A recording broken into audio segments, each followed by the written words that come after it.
Ladies and gentlemen, good day and welcome to the Poonawalla Fincorp Limited Q4FY24-25 and FY25 earnings conference call. We have with us today on the call Mr. Arvind Kapil, Managing Director and Chief Executive Officer, Mr. Sunil Samdani, Executive Director, Mr. Sriram Iyer, Chief Credit and Analytics Officer, and other senior management officials. As a reminder, all participant lines will remain in the listen-only mode, and there will be an opportunity for you to ask questions after the presentation concludes. Should you need assistance during the conference call, please signal the operator by pressing star, then 0 on your touch-tone telephone. Please note that this conference is being recorded. I now hand the conference over to Mr. Arvind Kapil, Managing Director and Chief Executive Officer of Poonawalla Fincorp Limited. Thank you, and over to you, sir. Thank you. A very good evening to all of you. Let me begin by summarizing our last 10 months guidance versus actual what's happened on the ground, followed by a brief update on our performance during this quarter and the details on a couple of initiatives which we believe will add immense value to our building blocks in business: distribution, tech, AI, digital journeys, one of the key initiatives that we have, and execution of various other launches. With the 10 months behind us, I am clearly witnessing three key critical strengths emerging as differentiators for Poonawalla Fincorp. I thought maybe it's a good time for me to share that with you. And this is vis-a-vis the competing landscape in the market. Firstly, our digital journeys, in-house AI-developed models, and there's a whole lot of AI visibility that I'll give you today, more precise, and including the update on what we had launched earlier. Risk analytics, all these three will enable us to use data and insights across businesses from sourcing to underwriting and collections, which will, in my view, make technology as a competitive advantage for us. Secondly, deep product and risk expertise that we have built in the organization on various asset classes with decades of experience and proven capabilities. What we find is that our very seasoned management team is a very big strength for us. The above 2 points will create a competing edge for us by making us most agile and quality assessment of external customers. I think in this competing landscape, the strength of using technology, digital journeys, AI for a quality assessment of an external customer in an agile way will be a very strong competing edge across products basket. Thirdly, culture of passion, driving execution and results with speed and scale is how I would summarize how the overriding culture is for the organization. I'm already witnessing these strengths emanating, which are visible in our AUM growth that we've achieved this quarter. This has also been possible as our acceptance and credibility with various distribution partners is on a high in both digital plus physical mode. Let me briefly take you through a quick snapshot of the guidance versus actual on key drivers that we've done over the last 10 months. In Q1, financial year 24-25, we had given an AUM guidance of 30 to 35% for the financial year 24-25 and 35 to 40 thereafter. I'm happy to share with you all that our AUM has grown by 42.5% year on year and 15% quarter on quarter, and landing up to be 35,631 as of 31st March. So I think despite the fact that initially we took the STPL down, we recalibrated, brought it back, we managed to get our AUM growth, and that's probably a signal of how the respect that this team commands in the distribution world. That's a limited point I wanted to park with you. Our strategy focuses on achieving sustainable profit. That's what we very clearly set out to do. and therefore this year it will be more biased towards robust AUM growth. Just to reiterate, our guidance of very robust profitability, which we had given last time on the financial year 26-27, stands strong. And hence it would be safe for us to say that our confidence is high on the AUM. Total disbursements for Q4, financial year 24-25, stands at 9,378 crores, up by around 31% quarter-on-quarter. Another guidance that we had given was the launch of 6 businesses in the first quarter of this financial year, which would have actually been end of June. I'm happy to share that as a team, we planned well in advance in the last 6 months and have systematically managed to launch all 6 businesses that are already live in the market as I talk to you.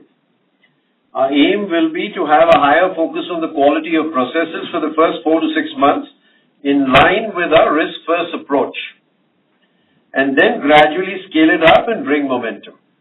I'm happy to share that one of our standout initiatives, PL Prime, which we launched in August 24, has scaled from 0 to 120 crores by December and about 200 plus crores in March.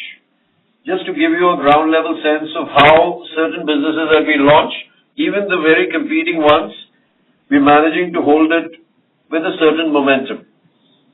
That's nearly double in just 1 quarter. This isn't just a number, it reflects the trust we're building in the middle income segment. It is initial stages, of course, but I also want to assure you that 75% work is at category A companies, 72 we do take home salaries above 75,000. So to give you a sense that we are prioritizing our risk-first approach, even at the ground level, just the way we're talking about it. It's a clear sign that we are attracting financially stronger and more responsible borrowers. We've also launched industry-first 24 hours by 7 digital journeys for our external customers. We expect this to build quarter on quarter, but I see the real gains over the next 3 to 4 quarters. I have a belief that this will become a very strong competing advantage, not just for the personal loans, including the business loans that we might land up launching in the next 3 to 4 months.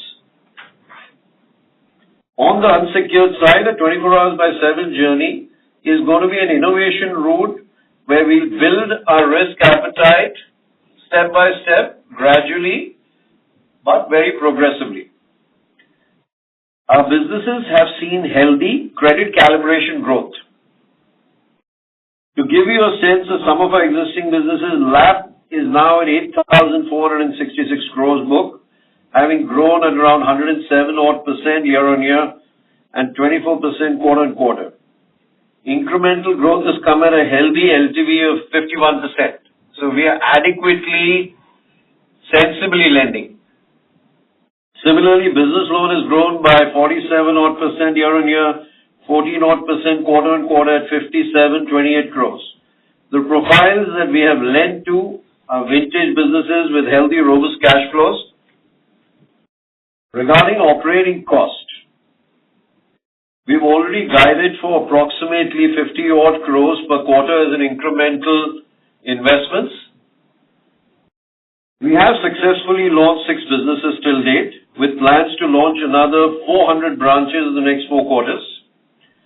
As a result, our operating costs will show an increase in the first 2 quarters. However, by Q4 of financial year 26-27, that's this year, we are fairly confident that we are anticipating that our operating cost as a percentage to AUM will be stabilizing at very prudent levels, reflecting operational efficiencies and scalability. Our confidence on the AUM is fairly strong, and hence I state the same.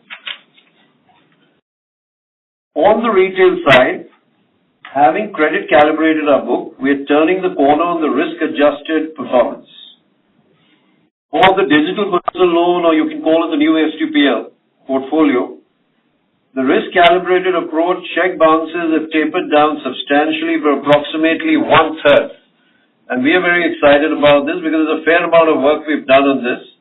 We're slowly, gradually, and yes, prudently stepping towards a higher monthly growth rate. We said that last time and we're stepping it up. Similarly, as mentioned during the last call, we're shifting the nature and profile of used vehicle portfolio by keeping risk-first approach. Gradually, we have witnessed a shift in the mix of used vehicle sourcing. We've also introduced a risk-based scorecard to drive smarter decisions and stronger portfolios. The whole idea is sustained and quality growth even in this vertical. Let me at this stage take you through a quick snapshot of all newly launched products and give you a sense of our level of readiness. I'm talking about the 6 that we have launched over the last 1.5 months. Starting with gold loan, while our digital products are scaling rapidly, we've also doubled down on our physical presence, especially through our gold loan business. Gold loan adds strength to our secured bouquet of products. We're looking at 400 branches by end of the financial year. They would span across states like Gujarat, Maharashtra, Rajasthan and Haryana predominantly, where we see strong market potential.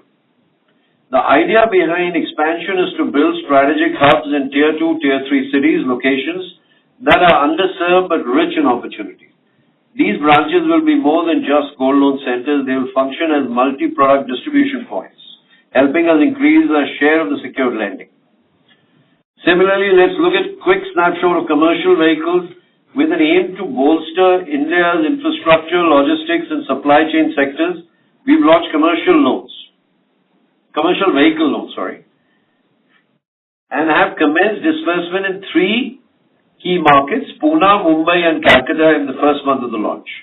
We are offering a tailored solution in the new and used commercial vehicle space for financing the small, light and heavy commercial vehicle operators. We are offering a technology solution focused on delivering seamless onboarding experience to customers.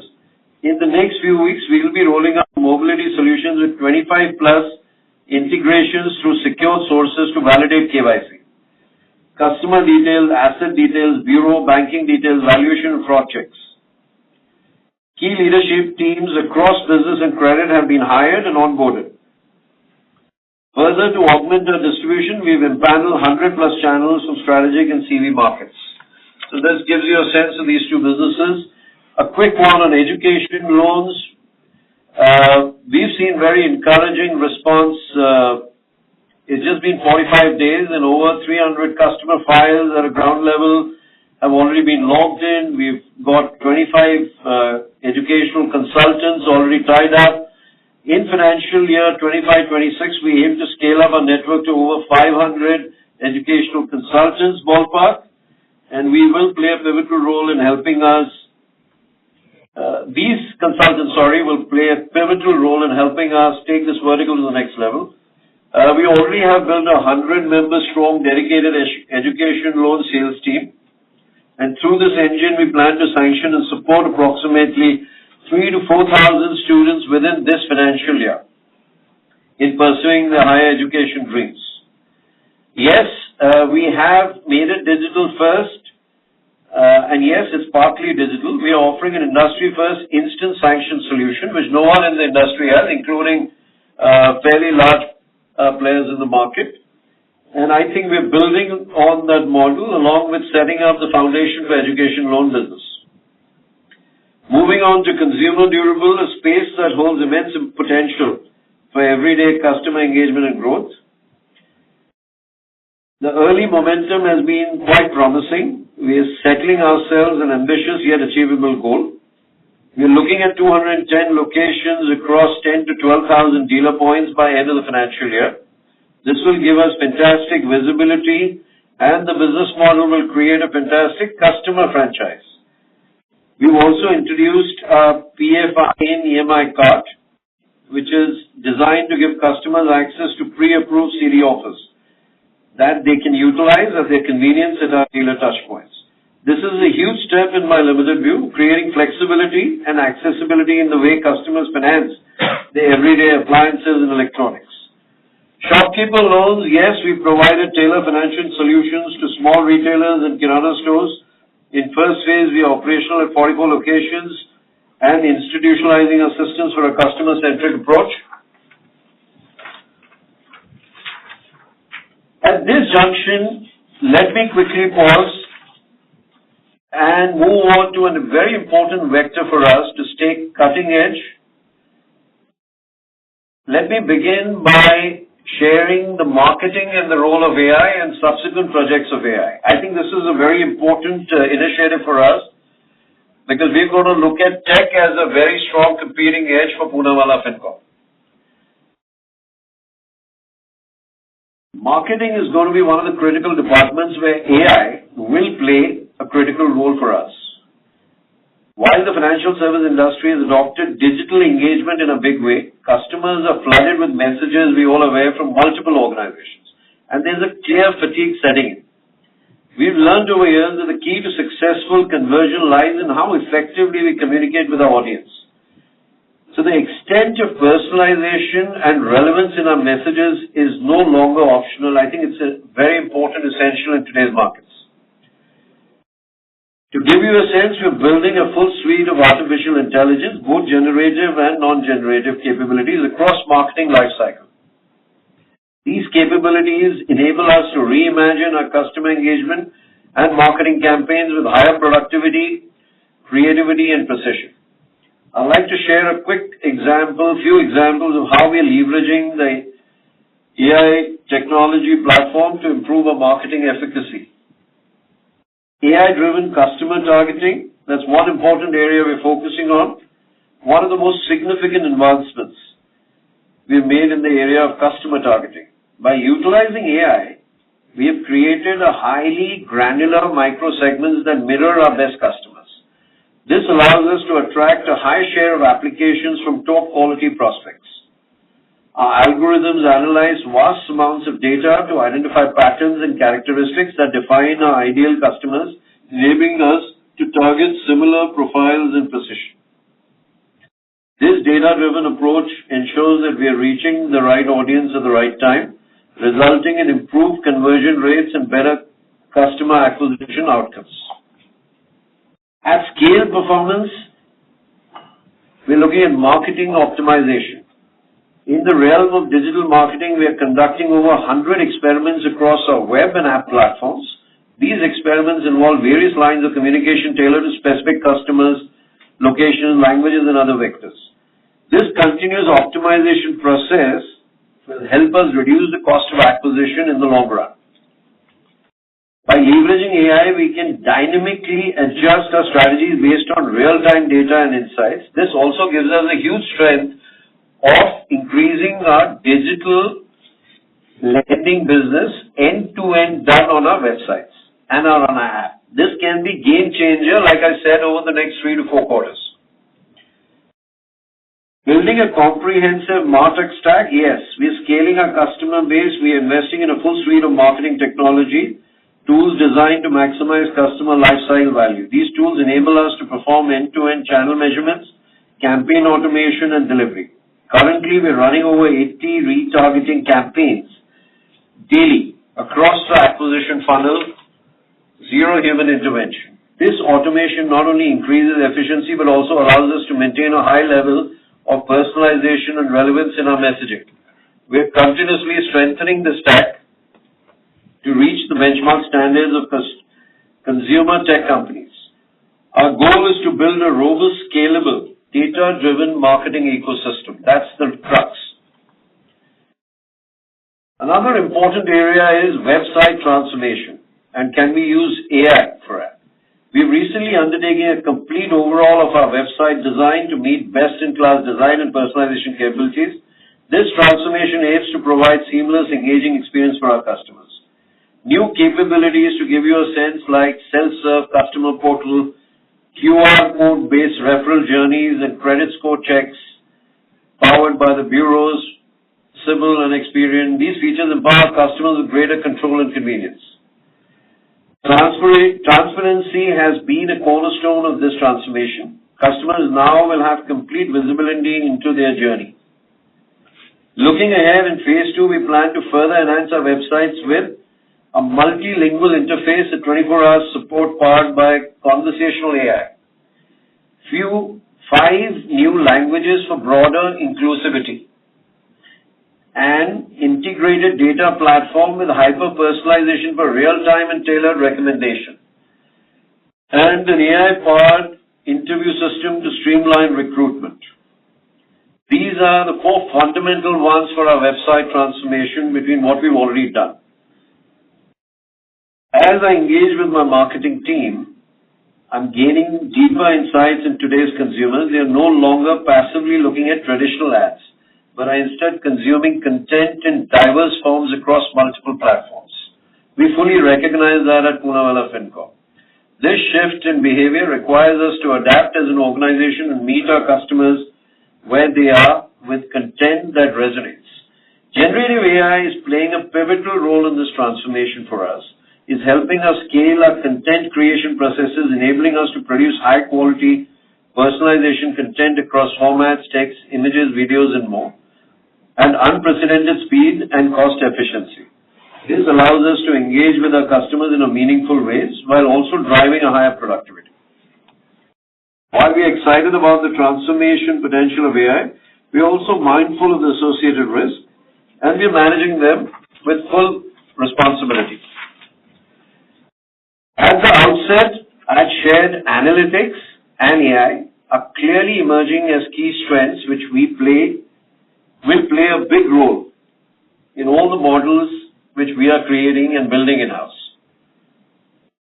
We are driving the AI-first approach across functions, and as we scale the organization, leveraging on our internal capabilities and strategic partnerships, these future-ready initiatives will lead to increasing operating efficiencies and productivities.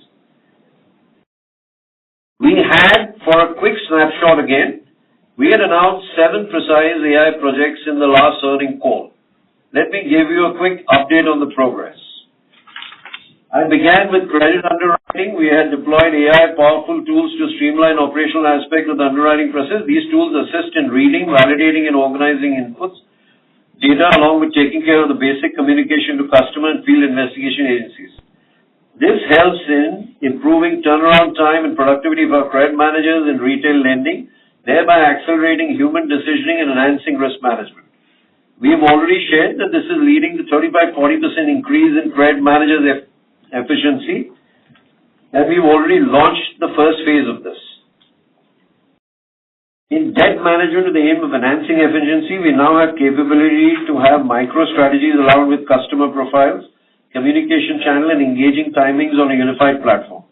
This transformed the collection journey by reducing manual effort and enhancing efficiency through predictive models, delivering around 2 to 3 times sharper risk assessments, and we are able to hit the customer or reach the customer much faster.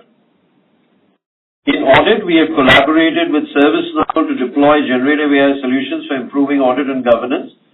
This is with an aim to enhance accuracy and reliability of audit outcomes. The AI-powered analytics shall provide predictive insights, enable us to forecast potential risks, and take proactive governance measures. In compliance function 2, we've also introduced AI-based regulatory requirement scanning and gives a summary to compliance team with a recommendation that suggests updates to existing policies or the creation of new policies for relevant functions. This reduces any chance of delay in implementation. So whether it's operating efficiencies or accuracy, each of the projects we are successfully executing. This brings me to another important function for us, HR. As I've already shared details during my last call, we are utilizing AI tools like ML, LLM, computer vision in the area of talent acquisition, recruitment. We have reduced our time to 1/10 and increased our offer capacity by 10x. Further, as we continue to focus on improving the engagement and experience of our employees, the other AI initiative for us is the launch of MS Teams-based employee conversational agent. It will help resolve employee queries with a plan to make it agentic so that the agent can aid in acting on behalf of the employees. In our ongoing endeavor to have a customer-first culture, our customer service department, as part of the roadmap, has introduced quality assessment tools for calls and emails, ensuring that time and efforts are saved. Review, assessment, and feedback are being well managed, helping us improve customer experience and aiding in the reduction of complaints and repeat calls. We've also done a fair work to identify 18 further incremental projects across departments: credit, internal audit, HR, admin, infra and analytics, and IT. Customer service, operations, and other departments. They're based on the feedback received from the ground, which will improve productivity, bring in efficiency over a period of time. This is how we're building our in-house model and going about identifying and building the AI models. Let me quickly give you a short sense on these 17 to 18 projects. To begin with, on the analytics department, the team's working on automation of model design, orchestrated from data preview, preliminary insights to optimal algorithms, selection across the family of traditional machine learning and AI algorithms. The workflow is designed to save time for the analytics team while at the same time evaluating multiple algorithms, select recommended basis, performance comparison. This with an agentic architecture at the submission stage will support reporting and documentation. This is to be expected to deliver by Q2 financial year 25-26. In customer service, like I said before, improving customer service, we are creating a model of AI-first initiatives covering topics like predictive analytics will help us to be used for analyze and anticipate customer needs, requirements. We're talking about human agent assist. Leveraging a contextual UI is expected to enhance productivity by providing agents with seamless access to all relevant information. We're talking about customer service AI agents with voice and chat created to ensure the customers get consistent customized service standards. Incoming calls to call center agents will decrease systematically with enhanced productivity, leading to a more autonomous process that requires less human intervention. We are expecting all three to be completed by Q3 financial year 25-26, and the predictive analytics by Q2 of this year. To further strengthen our risk management and credit and risk department, we're coming up with AI-based support tools for faster and standardized data interpretation, optimizing document parsing and validating to assist credit team and decision workflows, enhance multi-medium customers and stakeholder communication, automation is an underwriting process. These three interventions are slated to be implemented by Q4 financial year 25-26. The internal audit and compliance department, we quickly get into, our aim is to quickly flag unexpected behaviors in transactions, reducing potential frauds and errors in our models that we are creating, and this is to help us in automating the review process and minimizing false positive with more refined patterns detection. To be launched in Q2 financial year 25-26, we aim to proactively manage the portfolio by detecting early signs of issues and leveraging on predictive insights and timely portfolio adjustment. This will be launched in Q3 of this financial year. We will develop suspicious transaction report with the help of AI ML, LLM, which will help reduce manual workload by automatically flagging potential suspicious transactions and model build. To be launched by Q3 financial year 25-26, we believe in improving the employee experience to level up their engagement. The first ongoing one is to building an early warning system which will analyze input variables related to employees, including sentiment analysis, and to be able to predict probability of attrition at an individual level employee. This could be very useful as a dipstick.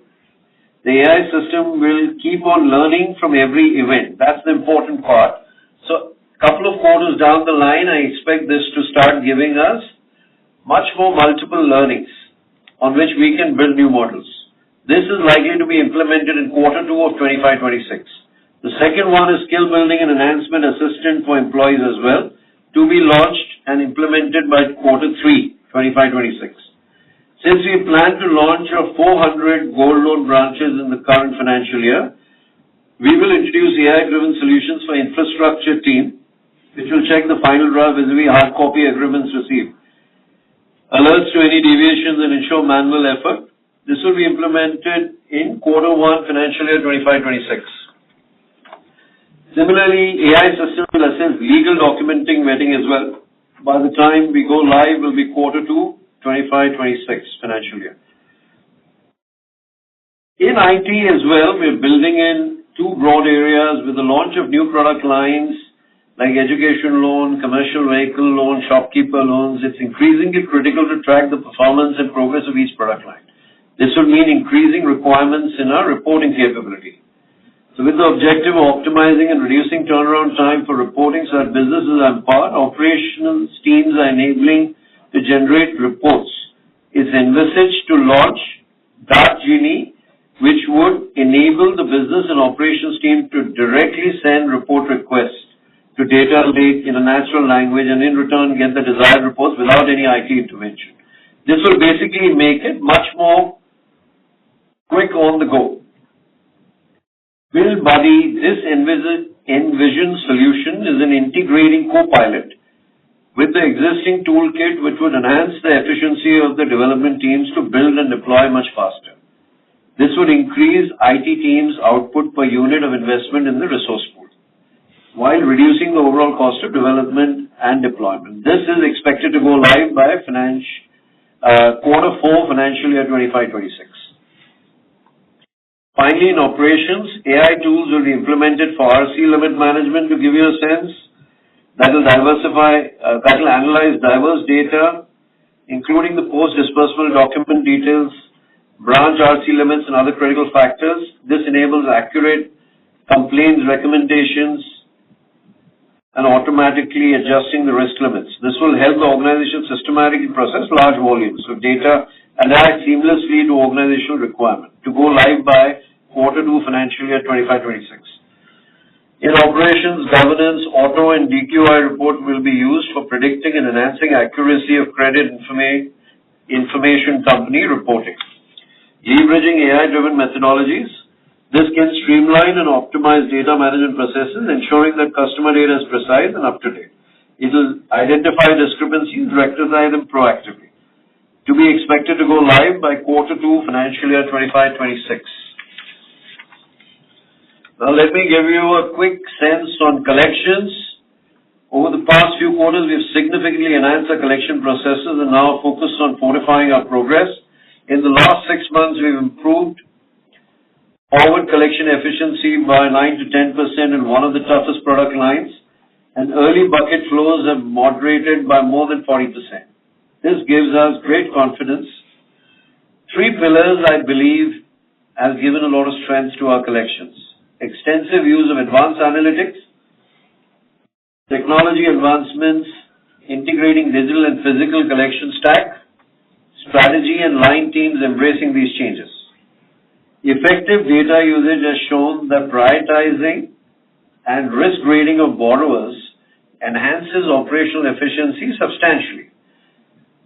Our bounce rates and collection efficiencies rank well with our internal risk scores, and we now reach customers 2x faster. The collection team has fully adopted technology, including the field app, real-time productivity monitoring, and persona-based digital engagement. We are also in the final stages of implementing industry-first technology for the real-time allocation systems. With these advancements, we are well positioned for the new product launches that we've discussed. A quick minute or so on the important element of debt strategy that we are raising on the liability management side. Robust liability management is critical to our business and growth and profitability. We are fully geared up to be able to raise the quantum required to achieve our growth rates. We shall continue to diversify our sourcing of borrowing as well as broaden the lender and investor base to have an adequate liquidity available. I've already achieved diversification across instruments like bank loans, ECB, commercial paper. Now an important element of our debt strategy is to have clear and significant focus on raising long-term funds through NCDs over the next 3 to 5 years.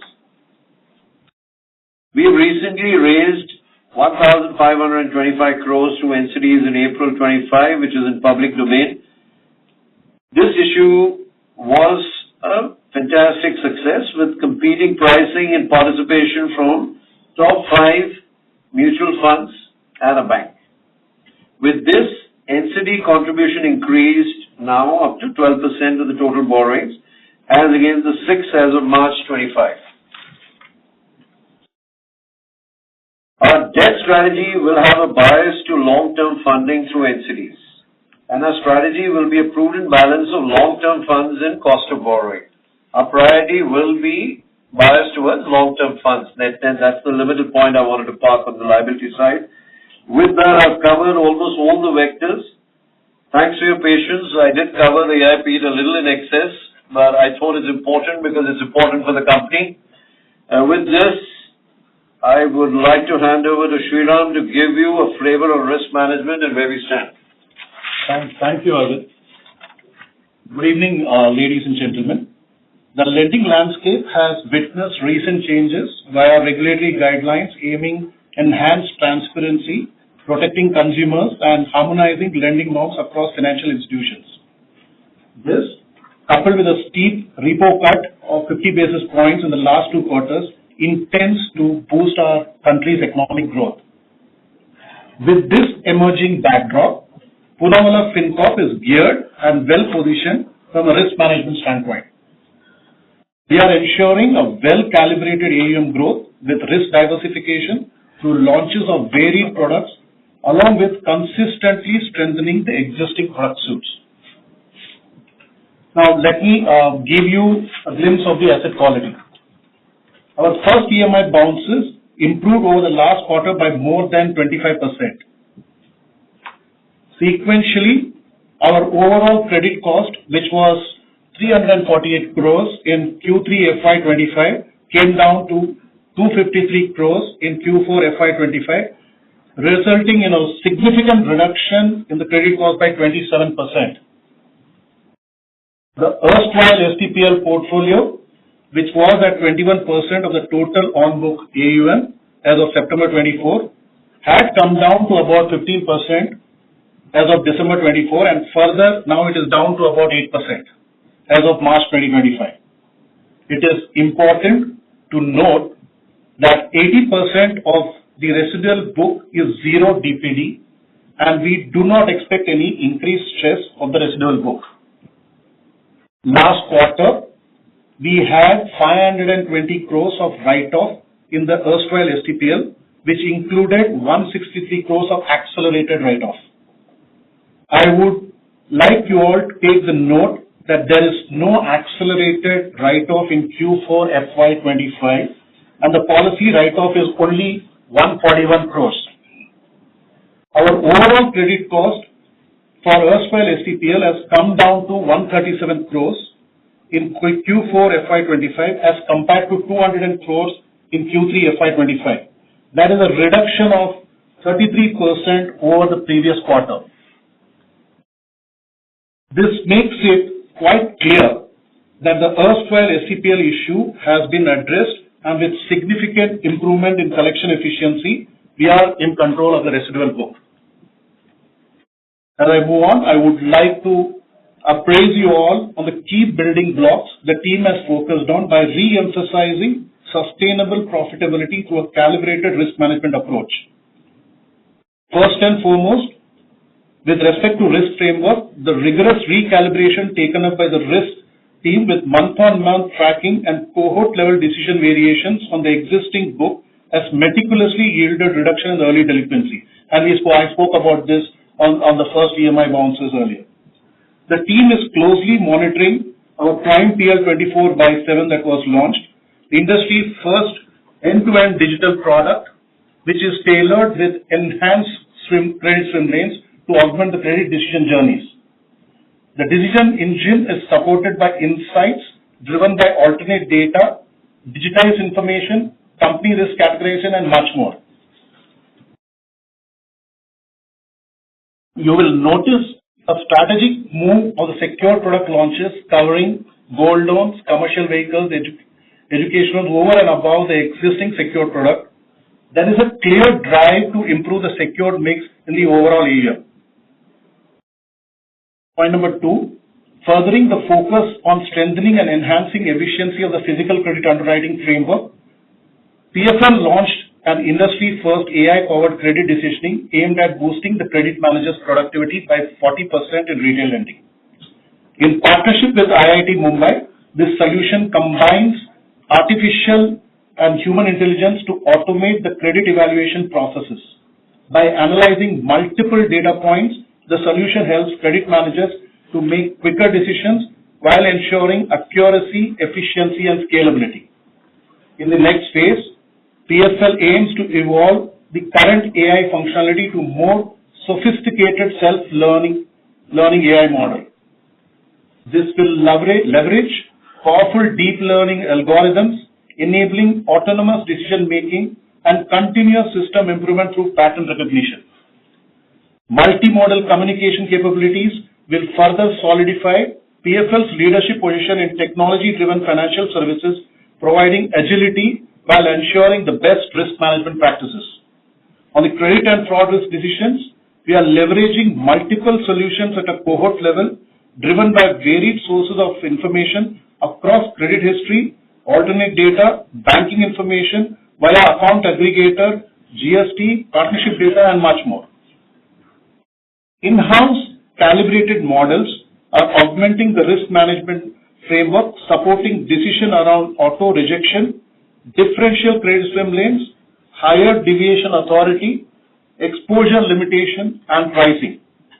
The analytics team has institutionalized a process of continuous model recalibrations used at various decision points across different products to align the evolving product mix. Given the complexity and the velocity of data being utilized, the teams are moving the design structure from traditional models to machine learning algorithms. Finally, our pivotal transformation initiatives in debt management has significantly bolstered our confidence. Now let me detail some key initiatives already deployed in debt management. On the collection side, our in-house analytics capabilities have enabled us to design and deploy sharper machine learning models to assess not only repayment propensity at a borrower level, but models to identify optimal channel of customer engagement across the collection life cycle. To be specific, at the early bucket stage, sizable proportion of the customer cohorts are engaged digitally only for resolution, supporting cost-efficient channels. B, technology synchronization with business goals has supported monitoring near real-time portfolio performance, giving agility to take corrective intervention on the go. And this is extremely important in the debt management practices. Well thought through views of key input and output metrics get refreshed almost every 30 minutes. These dashboards are clickable with actionable insights, enabling even the ground level collections team to make timely data-driven decisions and optimize performance at every stage. I am humbled by the pace at which our collection team has adopted some of the best-in-class technologies to improve productivity, speed, and precision to connect with the customer. Our digital collection campaigns are getting sharper to balance the cost of engagement versus payment performance metric. We have introduced a campaign management tools allowing us to orchestrate digital and telecalling campaigns without human intervention, saving critical product time, and ensuring error-free strategy implementation. We are also monitoring our digital campaign performance in real time, refining our deployment plans with multi-pronged personalized strategies. Additionally, we are in the implementation of humanless field agent allocation system that reduces the time taken from 3 to 4 days to under few hours to complete allocation. And this, as of now, we are the ones who are going to implement that, enabling faster customer engagement, post-delinquency across digital, telecalling, or field channels. Centralization of standardization of the processes reduces subjective decision-making and human errors, thus ensuring fairness and consistency. This data-driven approach, blended with digital process adoption, optimizes resource utilization efficiency, and that's where we will be able to bring in resource management. Lastly, Gen AI is enabling us to monitor the call across agents with a focused scorecard and training guidance, replacing traditional limited manual sampling process. The scorecard provides insights into engagement quality, identify areas of improvement, and drive targeted upskilling. This reinforces compliance and accountability across the collection engagement channel, and this is extremely important in collections. Now, over the next few quarters, we will be moving towards the adoption of a few advanced workflows, and I want to cover this. Gen AI-based actionable using near real-time performance insights for our line management teams. Managers will be able to sharpen their focus on areas requiring immediate attention by concentrating on micro cluster on the leaderboard. 2, digital adaptation of state-of-art legal module. This will enable us to initiate paperwork digitally and monitor the impact of legal recourse in real time. This will reduce the long processing time due to manual efforts and enhance the seriousness of such actions for delinquent borrowers. The campaign management engine that we discussed earlier will autonomously consume and analyze data across every customer interaction, including digital communications, telecalling, field operations, and legal actions. The tool will determine the best action for each customer without the need for manual intervention. This is an enabler for the strategy team to deploy 100+ micro strategies that are aligned with the customer profiles, preferred communication channels, and optimal engagement timings. As I conclude, I would like to share that we are excited about the future and we are confident in our team's ability and unwavering commitment in continually delivering remarkable results by leveraging the tech advantage and focusing on risk-first principles. Thank you, and I would like to hand over to Sunil Samdani. Thank you, Sriram, and good evening, everyone. Let me take you all to the quarterly and full year financial highlights. The assets under management stood at 35,631 crores, reporting strong growth of 42.5% year-on-year and 15% quarter-on-quarter, with good momentum across all our product lines. In terms of our AUM mix, contribution from MSME was 36%, followed by personal and consumer finance at 23%, loan against property and pre-owned cars at 24% and 14% respectively. Our on-book secured to unsecured mix was 57/43 compared to 54/46 in previous quarter and 49/51 in the same quarter last year. In line with our debt strategy and projected AUM growth, we have further diversified our liability book with focus on long-term funds. The share of long-term borrowings has gone up by 207 basis points quarter-on-quarter. Going forward, the share of long-term borrowings is expected to improve further with greater focus on NCDs. In fact, in April of 2025, we raised 1525 crores through NCD issuance subscribed by top 5 mutual funds and a bank. The share of variable rate borrowings in our total liability stood at 70%, which puts us in the advantageous position with the declining interest rate environment envisaged. Our net interest income for the quarter stood at 715 crores, up 12% year-on-year, and at 2,708 crores for the full year FY25, which is up 23% year-on-year. Pre-provisioning operating profit during the quarter was at 333 crores as against 373 crores last quarter. The PPOP in the quarter was lower due to investments in new businesses and the change in mix with buyers towards secured book. The PPOP for the full year of FY25 was 1,417 crores, up 2% year-over-year. OPEX to average AUM was 4.8% for the quarter and 4.6% for the full year of FY25. During the quarter, the credit cost reduced by 27% quarter-on-quarter at 253 crores against 348 crores in the previous quarter. Our profitability has continued to improve in the quarter with a profit after tax of 62 crores as against 19 crores in Q3 of FY25. The asset quality remains stable with gross NPA at 1.84% and net NPA of 0.85% for the Q4 of FY25.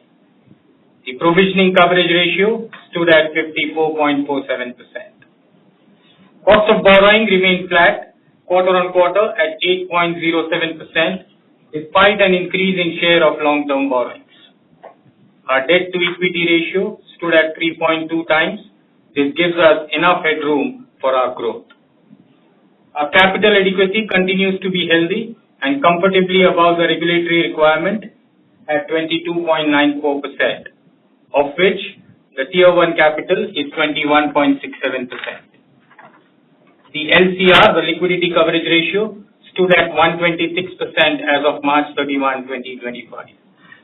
On the liquidity front, we remain comfortable with positive cumulative mismatch across all buckets and a surplus liquidity of 4,686 crores as of March 31, 2025.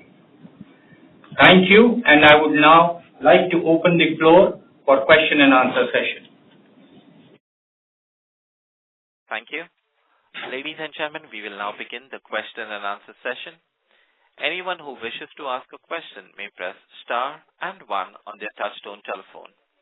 If you wish to remove yourself from the question queue, you may press star and 2. Participants are requested to use their handsets while asking a question. Ladies and gentlemen, we will wait for a moment while the question queue assembles. The first question comes from the line of Roy Menis from Flagpoint Capital. Please go ahead. Hi, good evening. Hope I'm audible. Yes, please. Yeah, hi.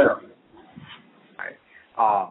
So just two questions from my side. The first question is that obviously we are seeing a significant divergence between the asset AUM growth and the NII growth.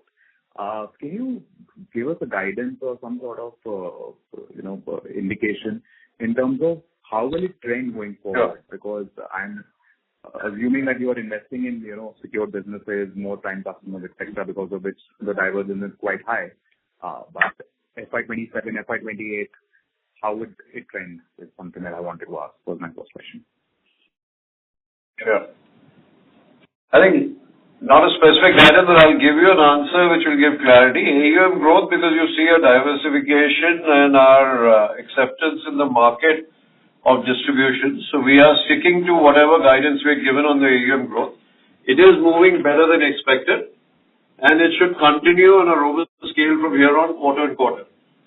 Now, why you find a difference in NII? Because if you recall, I had said that the earlier STPL, which was at a very high rate, which is creating an high interest NII at that time of boosting it, we had for 6-7 months slowed it down considerably from 1,000 to 150, 200 levels and recalibrated it. But over the last 2 months, it started to inch upwards because the bounce rate there have actually improved considerably to 1/3 level. It's a very robust business for us now. And we have now started calibrating it upwards. So the future guidance is it's going to inch upwards. But we're not giving any specific number to it right now. And that gap will start getting narrower, and it will be a strong strength for us because we've managed not only to calibrate it well, it's actually turning out to be a big strength area for us from here on. Not just for 1 year, but probably for a couple of years. Oh, that is helpful. Thank you so much. My second question is, obviously this year the credit costs have been elevated. Again, want to understand, I think I missed it, but what is the write-off for the full year and for FY27? I'm leaving aside FY26 because that might be a stabilizing year. For FY27, any guidance on the credit cost? And for the full year write-off number, if you can share that. So our full year write-off numbers are 1,548 crore. Yeah. And however, if you look at the Q4, the write-offs have significantly come down as compared to the write-offs which we had done in Q2 and Q3. Right. Yeah. Coming to the second question. Right path in terms of credit cost?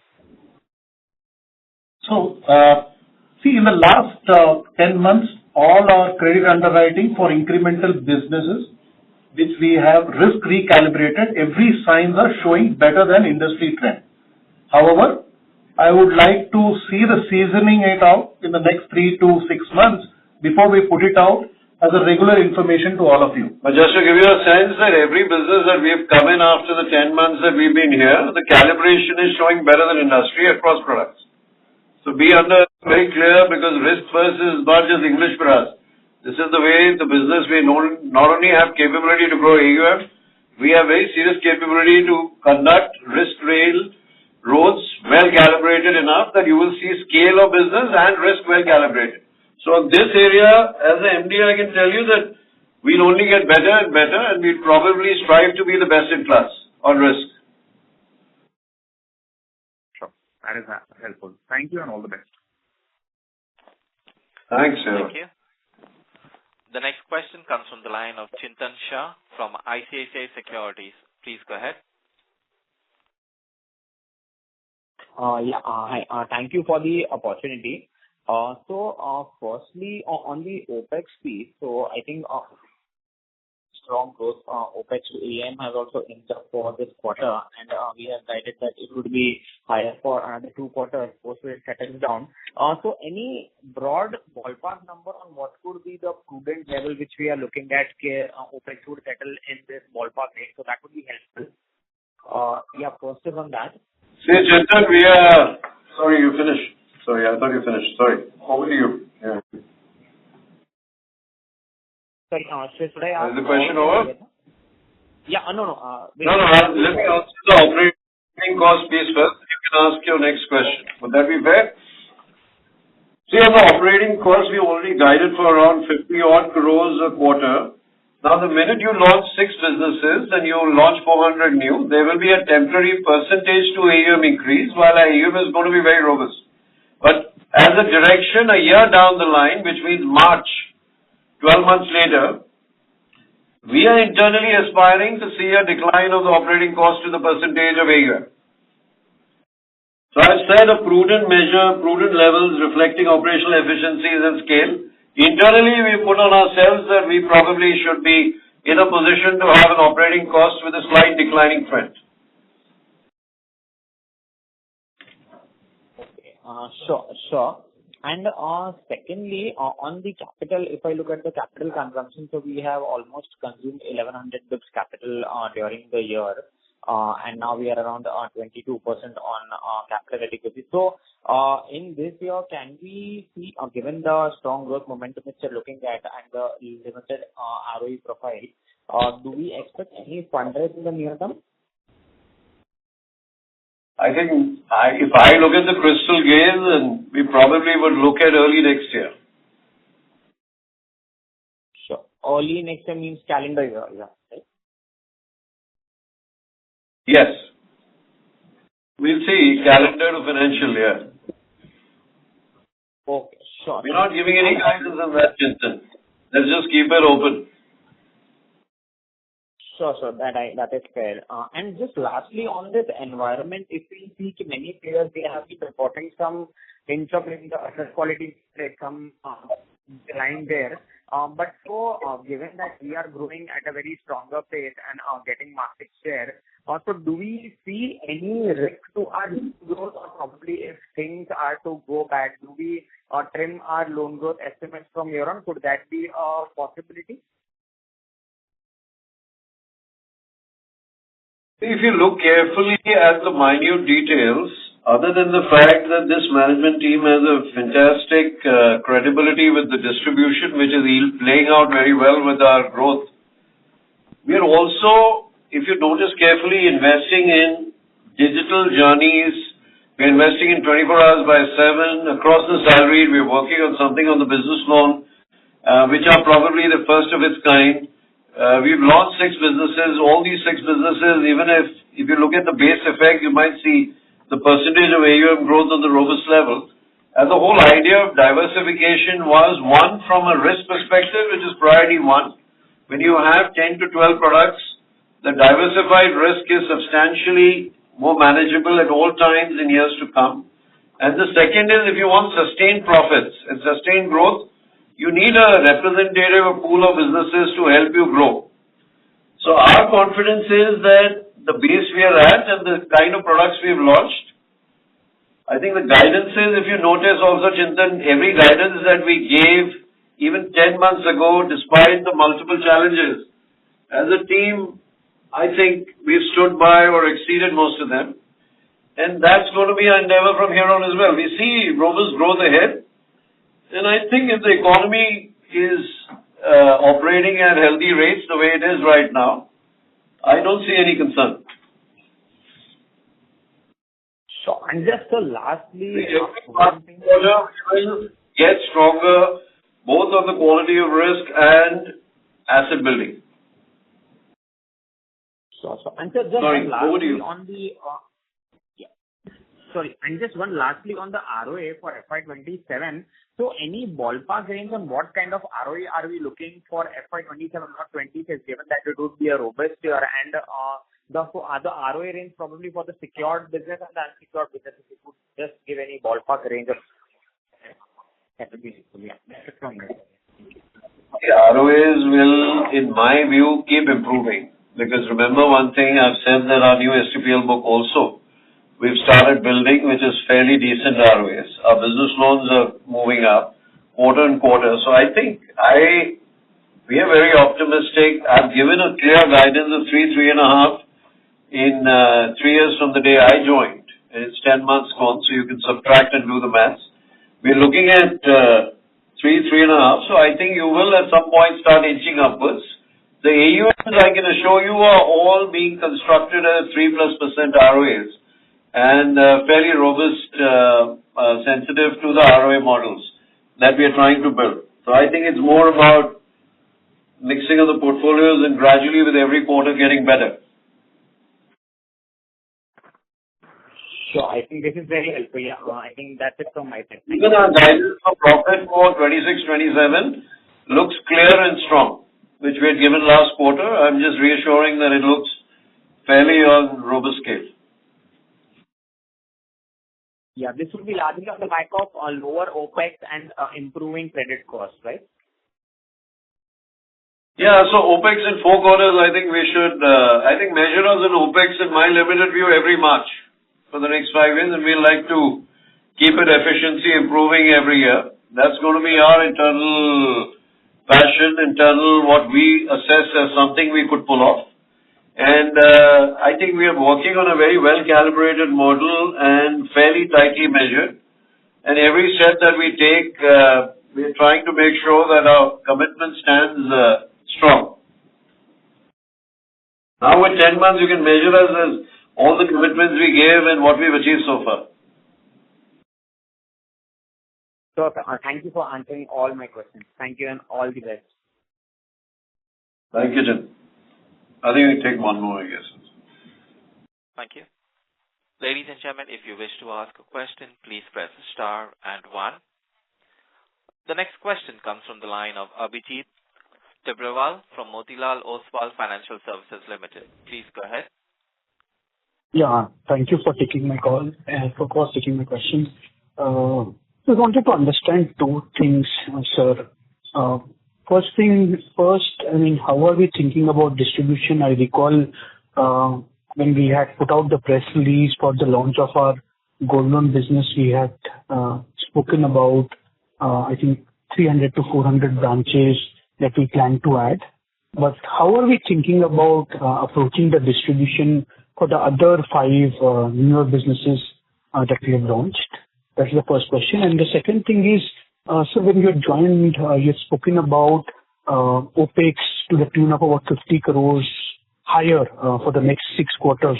Is it going to be the same trajectory, or are we looking at maybe accelerated OPEX for the first few quarters, and which is where we talk about OPEX to AUM declining significantly by the exit quarter, Q4 of this fiscal year?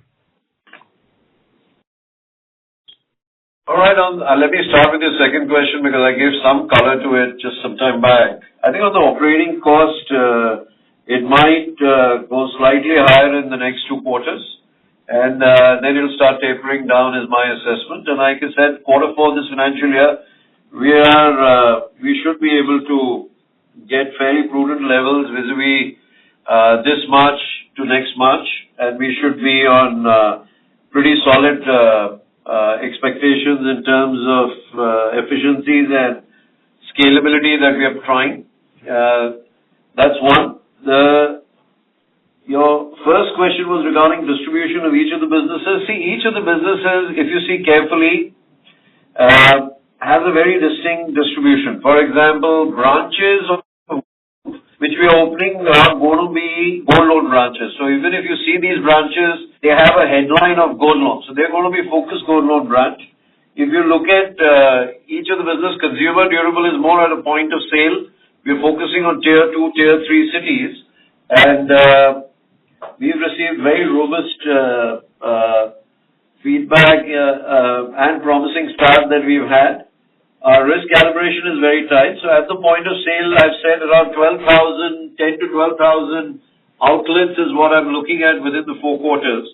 It'll give us massive visibility and business. If you look at Kirana stores, it's going to be shopkeeper loans. We could have 1 to 3 people, depending on the catchment, running a unified direct channel, just sitting there, not customer facing, but utilizing the space for business loan LAP and Kirana store, which we will utilize it for good ROA combined business. And commercial vehicle, obviously the business runs at dealerships, and that's the point of sale. Like you have consumer durable dealers, commercial vehicles has specific. We've given you an idea about a couple of them that we've already started business in a robust manner, and we're scaling that up. So similarly, I think each business has a very precise plan. On the personal loan side, we are focusing a lot not only on the DSA network, but we are very excited about the 24 hours by 7 product for top corporates and the scale we are building. So as I talk to you, we're already seeing business happening every month on an end-to-end fully digital. And if you see the micro details of the industry, most banks, or for that matter, most of the industry players are not able to pull this off. At Poonawalla Fincorp, we've already managed to walk this road for an external customer. And like I said, that one of the biggest trends of Poonawalla Fincorp will be using digital journeys, risk-first approach, risk analytics, and AI, our assessment of external customers with technology. I think that's going to be a very strong tech competing edge for us. And this is not a theory anymore. We can see this monthly, daily business run rates have started kicking in. So I hope that gives you a quick sense. That does, sir. And just one follow-up on the... Yeah. I'm sorry? I said we are not seeing any surprises. We are on course to what we decided to achieve, and whatever guidance we are giving you seems to be we are walking that road. Statistics will all fall in place as long as we keep galloping on whatever we are promising you. I see that as a strength. Now with 10 months down the line, it's much easier to see ahead. It's a clear road ahead for us now, the way I see it, in my limited view. Sorry, over to you. Got it. Got it. And so just one last question that I had on the opening remarks that we gave.